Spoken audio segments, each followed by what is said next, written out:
नमस्कार दोस्तों, make me famous में आपका स्वागत है। कल की वीडियो में हमने बात की थी कि कैसे एक आम आदमी एफएनओ के जाल में फंस के धीरे धीरे धीरे अपना बहुत बड़ा नुकसान कर लेता है।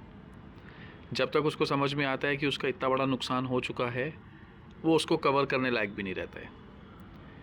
अब जैसा कि हमने कल एक डिस्कशन किया था कि एफएनओ क्यों अपनी तरफ लोगों को खींच रहा है, ऐसा क्या है कि हम लोग एफएनओ के पीछे पड़े हैं, पता होते हुए भी कि एफएनओ के अंदर पैसा नहीं बनाया जा सकता, वो जस्ट एक फ्लूक है और बहुत कम लोग हैं जो उसमें पैसा कमा रहे हैं। लेकिन तब भी हम लोग रोज़ कहीं ना कहीं से अपनी कैपिटल को दोबारा से इन्वेस्ट करने के लिए रेडी हो जाते हैं।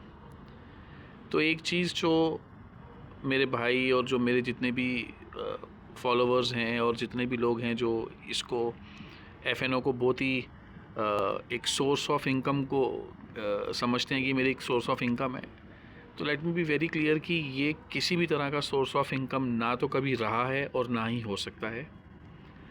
बात करते हैं एक बड़ी इम्पॉर्टेंट टॉपिक पे आज कि ऐसा क्या है जो एफएनओ इतना लॉस करवा देता है हम लोगों को। तो एफएनओ का जो सबसे बड़ा कारण है हमारी जनता का जिसमें वो लॉस करती है, वो है ओवर ट्रेडिंग। ओवर ट्रेडिंग बहुत डिटेल में इसके बारे में मैं आपको बताऊंगा कि ओवर ट्रेडिंग होती क्या है। जब आप ट्रेड करना शुरू करते हो ये सोच के कि आज मैं इतने पैसे लेके जाऊंगा ही जाऊंगा, आज मेरा टारगेट है कि मैंने 2000, 5000, 20,000 कमाने ही कमाने हैं, तो इर्रिस्पेक्टिव ऑफ आपकी कैपिटल आप उस ट्रेड से बाहर निकलते निकलते जब आप देखते हो तो आप ओवर ट्रेड कर चुके होते हो। और ओवर ट्रेडिंग आप इस कदर कर चुके होते हो कि हर ओवर ट्रेडिंग में आपको लॉस कट ऑफ करना पड़ता है। ओवर ट्रेडिंग कैसे होती है, मैं आपको अपना खुद का रियल टाइम एग्जांपल देता हूँ। एक टाइम था जब मैंने 50,000 की कैपिटल से शुरू किया था एफएनओ, और मैंने सोचा कि मैं 50,000 की कैपिटल से खेल रहा हूँ तो मेरे लिए 5,000 बनाना बहुत आसान है, क्योंकि 10% रिटर्न जो है एफएनओ में बहुत इजीली बन जाता है। और मैंने 3 ट्रेड किए और उसके अंदर मैंने करीबन 6,700 6,800 के आसपास मैंने उसके अंदर अर्न कर लिया। अब क्योंकि मेरे दिमाग में फिगर चल रहा था कि मेरे को किसी भी तरीके से अपना एक टारगेट पूरा करना था, जो कि मेरी पहली ही गेम में पूरा हो चुका था। लेकिन अब 50,000 का कैपिटल भी पड़ा हुआ है, टारगेट मेरा 5,000 था, करना मेरा 6,700 हो चुका है।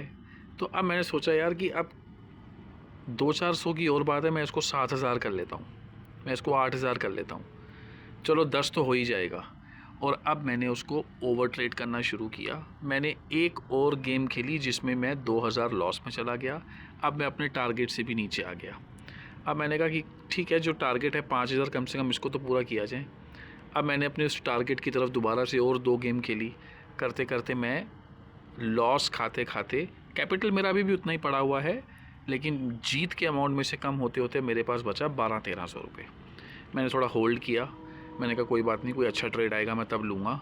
और वो अच्छा ट्रेड आते आते आते मैं 3 से 4 ट्रेड और कर चुका था, और अब मैं अपने कैपिटल से भी करीबन 7 से 8,000 रुपये हार चुका था। लेकिन फिर कॉन्फिडेंस लेवल देखो, एक एफएनओ ट्रेडर का कॉन्फिडेंस लेवल जो है वो सबसे ऊंचा होता है कि मैंने को लगा अरे बस 7,000 ही तो हारा हूँ, अभी तो 40,000 पड़े हुए हैं मेरे पास, फिर से खेलूँगा। और वो खेलते खेलते खेलते खेलते उस दिन का जो मेरा लॉस है वो करीबन 12-13 हज़ार रुपये से ऊपर चला गया था। अब इसको बोलते हैं ओवर ट्रेडिंग। कि ओवर ट्रेडिंग जो है वो जब तक आप ये कॉल ले लूँ, ये पुट ले लूँ, और ये करते करते जब आप उसको खेलते जाते हो तो वो आपको इस कदर गिरा देती है कि आप अपनी कैपिटल को भी वेस्ट करना लगाना शुरू कर देते हो, और वो आपकी ओवर ट्रेडिंग उसको जो है ख़त्म कर देती है। तो दोस्तों, एक सबसे बड़ी चीज़ अगर आप एफएनओ करते हो देखो, मैं आपको यहाँ पे FNO रोकने के लिए नहीं कह रहा। मैं नहीं कह रहा कि FNO बेकार है या आप FNO मत करो, क्योंकि अगर आपको लत लग चुकी है FNO की और आपने करना ही करना है तो आप ओवर ट्रेडिंग से बचो, क्योंकि जितना आप ओवर ट्रेडिंग करोगे उतनी आप अपनी एक्चुअल कैपिटल को लॉस करोगे। आप एक टारगेट लेके चलो, दिन का सेट टारगेट लेके चलो कि मैं सिर्फ मैक्सिमम 2 गेम खेलूँगा और बहुत अच्छे सिग्नल्स हुए मेरे पास तो मैं 3 गेम खेलूँगा। अब उस 3 गेम में आपका कैपिटल बढ़ता है तो भी ठीक है, आपका कैपिटल नहीं बढ़ता है, आपके तीनों ट्रेड लॉस में चले गए हैं, कोई दिक्कत नहीं है, हमारे पास फिर भी कैपिटल बचेगा, हम उसको कल फिर खेल सकते हैं। देखो, कैपिटल होगा तो आप और कंटिन्यू करके उसको खेल सकते हो। आपके पास चांसेस हैं कि आप अपना दोबारा से वो कैपिटल रिकवर कर सकते हो, अपना लॉस रिकवर कर सकते हो। लेकिन जो लोग सोचते हैं कि मैं एक ही दिन में 30-30, 40-40 बार खेल लूँ, वो बहुत ख़तरनाक है। और ये सब गेमें, देखो, ओवर ट्रेडिंग में बहुत लॉस होता है दोस्त। ओवर ट्रेडिंग में सिर्फ आपका कैपिटल लॉस नहीं हो रहा है, आप जितनी बार खेल रहे हो आपको ट्रेडिंग फ़ीस जा रही है। अगर आप 20-25 रुपये पर ट्रेड के दे रहे हो तो यानी कि आपने 47 to 50 रुपीज़ आपने एक एग्जीक्यूशन में दे दिए, लेना और बेचने में। आपने अगर 10 से 12 ट्रेड भी किए तो आप समझ लो कि आपने 500-700 रुपये तो आपने यही खो दिए अपने। तो हाँ, ठीक है, मैं समझ सकता हूँ कि एम स्टॉक करके एक हमारे पास प्लेटफॉर्म है जहाँ पे ट्रेडिंग फ़ीस नहीं लगती है, लेकिन ओवर ट्रेडिंग भी एक बहुत गंदी बीमारी है और वो कहीं ना कहीं आपको ओवर ट्रेड करवा करवा के वो 3 बजे तक जब आप अपना रिज़ल्ट देखोगे तो आपके पास सब कुछ ख़त्म हो गया होगा। और इंसान उठता भी तभी है जब उसका सब ख़त्म हो जाता है।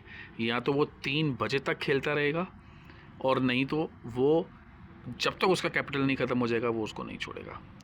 तो यही था आज की वीडियो में कि ओवर ट्रेडिंग से अगर बचना हो तो आपको खेलने से पहले अपने ऊपर इतना कंट्रोल होना चाहिए आपके माइंड में कि मैंने आज सिर्फ 2 गेम या 3 गेम खेलनी है।